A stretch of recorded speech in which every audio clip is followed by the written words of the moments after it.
Picture this. It's December 1992, yeah? Dre just dropped The Chronic. Bill Clinton is about to become president. Everyone's pretending they understand what alternative means. And in an isolated studio in Marietta, Georgia, four of the most dysfunctional musicians in America are about to create the most perfect album of the 90s while simultaneously trying not to murder each other. Their names? Billy, James, Darcy, and Jimmy. Their band? The Smashing Pumpkins. Their situation? Completely fucked. Their mission? Make the album that would prove grunge wasn't just noise, it was art. This is the story of Siamese Dream, the album that saved Billy Corgan's life, destroyed his friendships, and accidentally invented modern alternative rock in the process. But first, let's talk about how spectacularly broken everyone was before they even pressed record. Picture Billy Corgan in late 1992, 25 years old, clinically depressed, suffering from writer's block so severe he couldn't function, and actively planning his own suicide. "I was suicidal," he later admitted. "I had been plotting my death for about 2 months. I had given away all my possessions, I gave away all my records, and I started giving away my guitars. I was fantasizing about my death." Meanwhile, Jimmy Chamberlin was deep in a heroin addiction that would make Keith Richards blush. James Iha and Darcy Retzky had just ended their romantic relationship, turning every band meeting into an awkward family dinner where mom and dad aren't speaking. And looming over all of this was the impossible pressure of following up with Gish in a world where Nirvana had just redefined what rock music could be. Most bands would have imploded. The Smashing Pumpkins decided to make their masterpiece instead. The decision to record at Triclop Studios in Georgia wasn't about finding the perfect sound. It was about running away from their problems. Within days of arriving, Jimmy had disappeared for a week on a heroin bender. The band literally went on local radio asking if anyone had seen their drummer.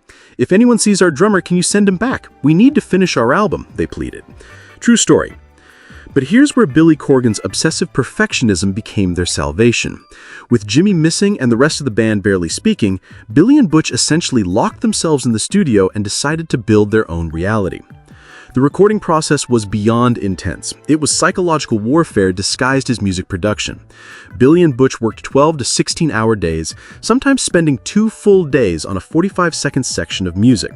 They were working at volumes so loud it was physically uncomfortable, trying to capture something that couldn't be captured with normal studio techniques.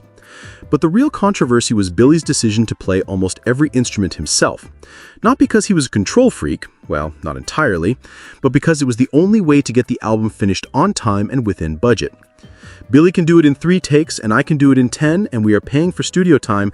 It makes sense to let Billy do it," Darcy later explained, with the kind of diplomatic resignation that suggested this was a frequent conversation. Butch Vig was more blunt. He told James and Darcy that Billy had to do their parts because they needed so many takes to get them perfect it would have derailed the entire process. The result was an album where Billy played virtually all the guitar and bass parts while Jimmy provided drums, and the others, well, they were there for moral support. Take Today, the first song Billy wrote for the album and arguably the most deceptive piece of music ever recorded. It sounds like pure joy, like someone celebrating the best day of their life. In reality, it's Billy's suicide note set to a perfect pop melody. "I was really suicidal," Billy explained. "I just thought it was funny to write a song that said today is the greatest day of your life because it can't get any worse." But here's the beautiful irony. Writing that song probably saved his life. "I wrote this song at this sort of critical juncture in my life, and not only did these songs give me hope for the future, they certainly changed the band's lives," he later reflected. Sometimes the act of turning pain into art is the only thing that makes the pain bearable.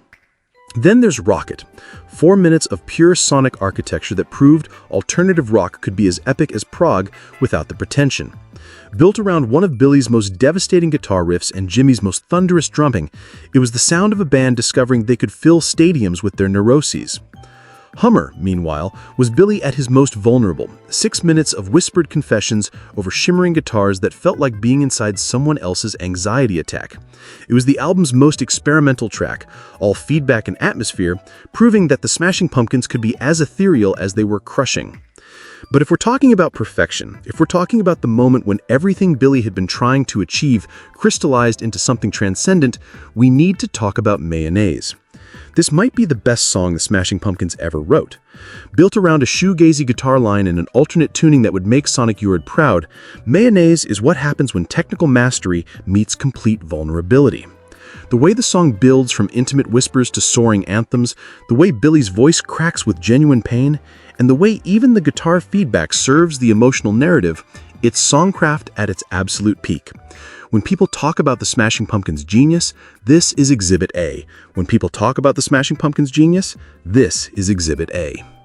The sessions stretched from December 1992 to March 1993, going 96 days over schedule and $250,000 over budget. By the time recording wrapped, both Billy and Butch were emotionally destroyed. They were too drained to even mix the album, bringing on Alan Moulder, fresh off My Bloody Valentine's Loveless, to handle the final mix. There was no champagne, no high fives, no cheering, Butch remembered of finishing the final mix. We just looked at each other and said, "Holy shit, are we finished?" before dragging ourselves back to the hotel. But when the album was released on July 27, 1993, it immediately proved that all the suffering had been worth it. Siamese Dream debuted at number 10 on the Billboard 200 and eventually sold over 5 million copies. More importantly, it redefined what alternative rock could be. The album's production techniques became the template for 90s rock. The way Billy and Butch layered up to 40 guitar tracks per song, the use of vintage equipment to create tube warmth, and the combination of quiet verses and explosive choruses, it all became standard practice for any band with serious artistic ambitions. The personal cost, however, was enormous. The recording process destroyed Billy's friendship with James, who felt completely sidelined by the experience. Darcy quit the band temporarily during recording. Jimmy's addiction worsened to the point where he'd eventually be fired after a bandmate's own overdose death. 32 years later, Siamese Dream remains the gold standard for alternative rock albums. Its influence can be heard in everything from Foo Fighters to Deftones to modern indie rock. But the real legacy isn't technical, it's emotional. It proved that rock music could be a vehicle for genuine vulnerability without sacrificing power, that the deepest pain could be transformed into the most transcendent art. Billy Corgan went into those sessions planning his own death and came out having created something immortal. Sometimes the best art comes from the worst places. Sometimes you have to break completely before you can build something beautiful. And honestly, that's kind of everything.